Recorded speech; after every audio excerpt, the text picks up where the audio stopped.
Bismillahirrahmanirrahim. Assalamualaikum warahmatullahi wabarakatuh. Salam dan bahagia. Kali ini berjumpa dengan saya Hasmi Mahmud SPD MPD, calon guru penggerak Angkatan 5 Kabupaten Maros. Pada saat ini saya akan melakukan wawancara dengan Kepala Sekolah SMP Negeri 5 Mandai, yaitu Ibu Haja Siti Nurhawa SPD MPD, dengan tema pengambilan keputusan yang bernilai kebajikan sebagai seorang pemimpin. Assalamualaikum Ibu. Waalaikumsalam warahmatullahi wabarakatuh. Bagaimana kabarnya Bu? Ya, alhamdulillah. Ya, sehat. Alhamdulillah. Mohon maaf ini Bu, saya menyita waktunya Bu sebentar, boleh? Ya, silakan. Ini Bu, saya ingin berbagi dengan Ibu mengenai pengambilan keputusan yang bernilai kebajikan di sekolah Ibu. Apakah Ibu mengetahui tentang dilema etika dan rujukan moral Bu? Oh, sebenarnya saya belum mengetahui yang sesungguhnya itu apa itu dilema etika. Yang saya pahami bahwa dilema etika itu berhubungan dengan perasaan, ya. Sedangkan rujukan moral, kita melakukan atau memutuskan sesuatu permasalahan karena adanya paksaan dari orang lain. Begini Bu, di dalam modul yang saya pelajari, yang kami pelajari di guru penggerak itu, pelatihan guru penggerak Angkatan 5 itu ada dua jenis dilema. Oh, iya. Yang pertama dilema etika, yang kedua dilema rujukan moral. Iya. Nah, dilema etika itu Ibu berhubungan dengan benar lawan benar. Ya. Nah, sedangkan rujukan moral itu adalah kebenaran lawan kesalahan. Nah, seperti itu. Nah, selama ini selama Ibu mengidentifikasi kasus-kasus yang ada di sekolah Ibu yang merupakan dilema etika atau rujukan moral Bu?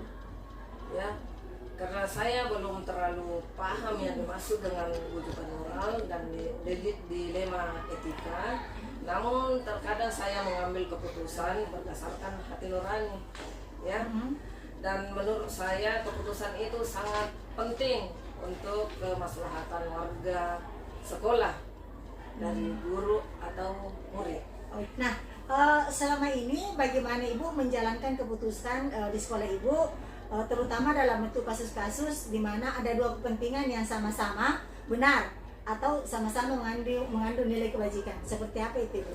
Ya, dalam mengambil keputusan, sebuah keputusan ya, saya lebih mengedepankan kejujuran.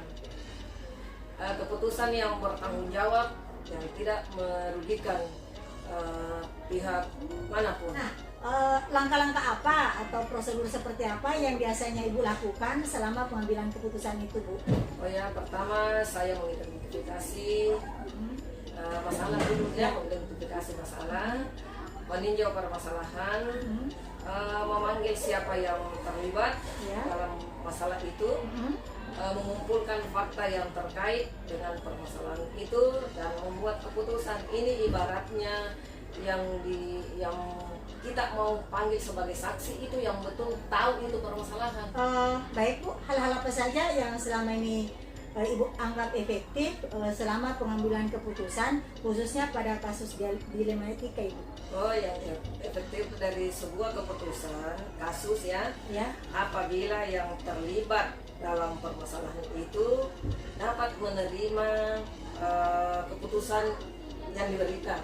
Kemudian pada saat Ibu mengambil suatu keputusan nih, tentunya selama ini mungkin ada tantangan-tantangan yang Ibu hadapi dalam kasus-kasus dilema itu. Seperti apa Bu tantangannya?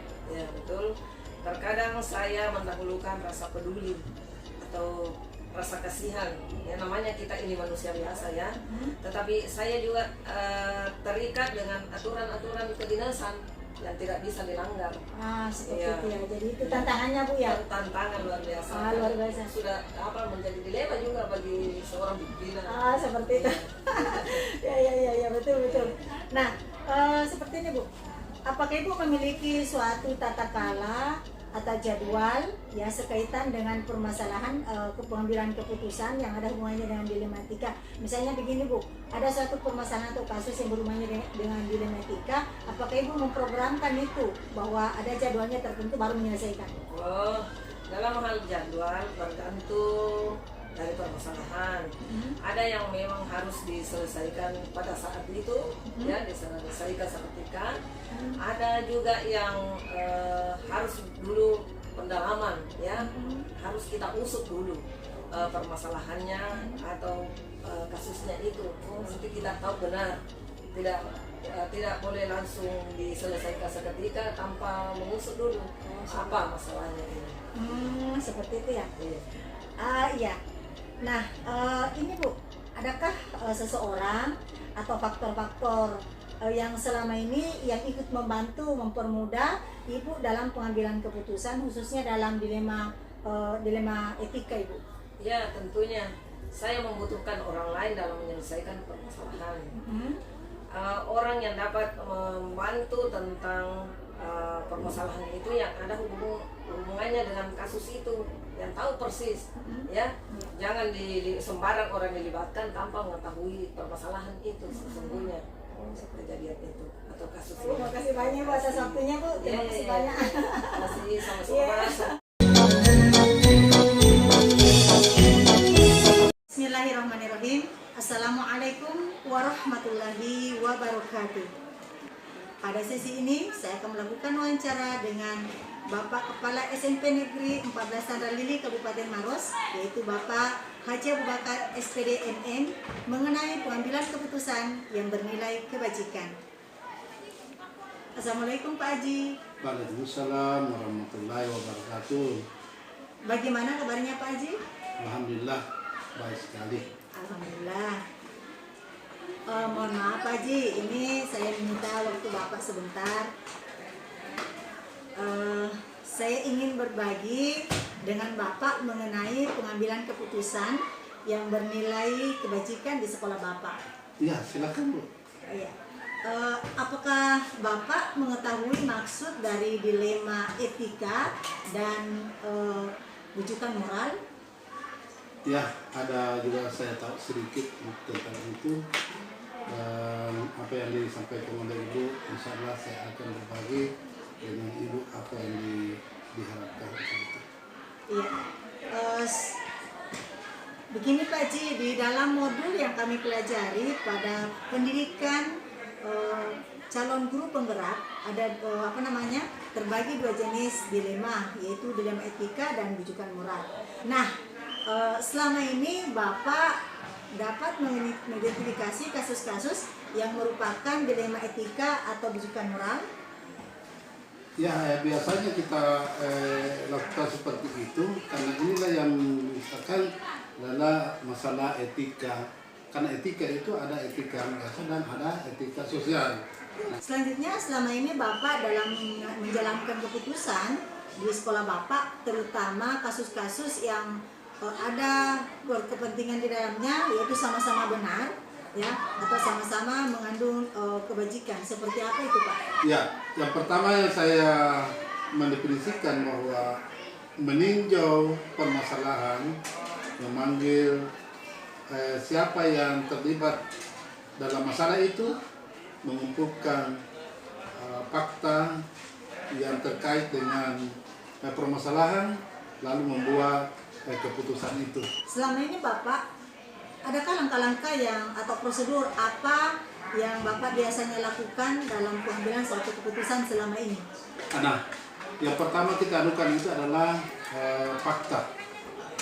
Apakah ini sebenarnya ini ada fakta yang sebenarnya atau bagaimana? Tapi kalau memang ada fakta yang sebenarnya itu, maka kita akan anukan itu bahwa sebenarnya kita lakukan seperti ini. Gitu ya. Ya. Jadi pertama membuang fakta Pak ya? Iya. Seperti itu. Hal-hal apa saja yang selama ini Bapak anggap efektif? Misalnya dalam pengambilan suatu keputusan, misalnya ada suatu kasus dilema etika, kemudian Bapak mengambil keputusan itu, hal apa yang dianggap Bapak efektif? Yang efektif itu adalah yang seperti tadi, pasti faktanya. Apakah benar ini ada kasus yang kita dapatkan seperti ini atau bagaimana? Kalau memang kita fakta memang ada, maka itu kita harus tentukan dengan bersama dengan teman-teman. Hal-hal apa saja yang selama ini merupakan tantangan nih dalam pengambilan keputusan Bapak, khususnya dalam dilema etika di sekolah Bapak? Wow, tantangannya luar biasa. Banyak sekali nih kalau masalah tantangannya. Karena ya sekarang ini adalah memang berbeda dengan dulu. Ini adalah tantangan yang luar biasa, itu adalah sebenarnya anak itu yang melanggar etika. Apakah Bapak memiliki sebuah tata kala atau jadwal tertentu pada sebuah pengambilan sebuah keputusan? Kalau membuat jadwal saya rasa enggak. Saya rasa tidak kita membuat jadwal karena kejadian itu adalah kejadian seketika itu. Jadi seketika itu juga kita harus putuskan, jangan berlarut-larut. Adakah seseorang atau faktor-faktor yang selama ini yang mempengaruhi atau membantu Bapak dalam pengambilan keputusan, khususnya dalam kasus-kasus dilema etika? Sebenarnya ada yang sebenarnya kita anukan itu bahwa makanya itu ada yang pertama saya anukan di sini adalah faktor utama adalah kerjasama dengan semua pihak. Baik kepala sekolah, wakil kepala sekolah, guru, dan orang tua. Iya, alhamdulillah Pak Kepala Sekolah, terima kasih atas bincang-bincangnya Pak hari ini. Pertemuan kita ini bagi saya sangat bermanfaat. Saya banyak belajar dari Bapak, khususnya dalam pengambilan keputusan. Jujur Pak, ini sangat bermanfaat untuk saya. Terima kasih banyak atas waktunya Pak yang telah diluangkan kepada kami. Insya Allah semoga ini kita ke depan bisa lebih sharing lagi Pak tentang Amin. Insya Allah. Iya. Saya siap saya ingin selalu berbagi dengan Bapak tentang hal-hal yang mungkin saya belum tahu. Terima kasih Pak sekali lagi. Ya.